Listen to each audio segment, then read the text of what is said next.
In today's video, I'm going to teach you all about creating CSS classes in Webflow, a fundamental process for styling elements and ensuring consistency across your website. Whether you're polishing up a single page or managing an entire site, mastering CSS classes can significantly optimize your design workflow. So let's dive right in. To start off, you'll want to select the element on your canvas that you wish to style and apply a class to.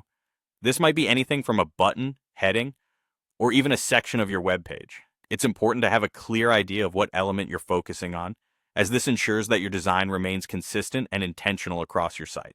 Next, we'll access the selector field. To do this, navigate over to the Style panel, which you'll typically find on the right side of the designer interface.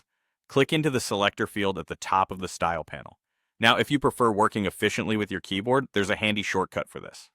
You can use Command plus Enter if you're on a Mac or Control plus Enter on Windows. Alternatively, right-clicking the element and choosing Add Class from the context menu will achieve the same result. Each method reaches the same destination, so pick whichever suits your style best. Now that you're in the selector field, the next step is to name your class. It's crucial to type a descriptive name that conveys the purpose of the class or clearly identifies the element it's attached to. For example, if you're styling a button, you might name it something like Primary Button, or if it's a header, Section Heading would be apt. This naming convention helps you and anyone else working on the project quickly understand its function at a glance. With your class named, it's time to get into the fun part, styling the class. Keep your class selected in the selector field.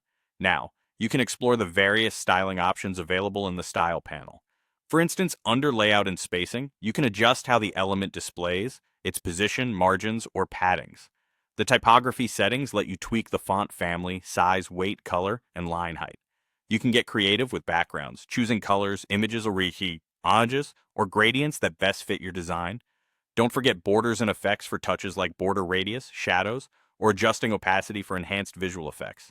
Once you've crafted the perfect style, this class isn't just a one-time deal. One of the greatest advantages of using classes is their reusability. You can apply this same class to other elements throughout your project. This means any future changes to your base class will automatically update all elements to which it has been applied, saving you time and ensuring uniformity without a hitch. And there you have it. By understanding and using CSS classes in Webflow, you can efficiently manage styling across your web designs, making them not only beautiful, but also organized and easy to maintain.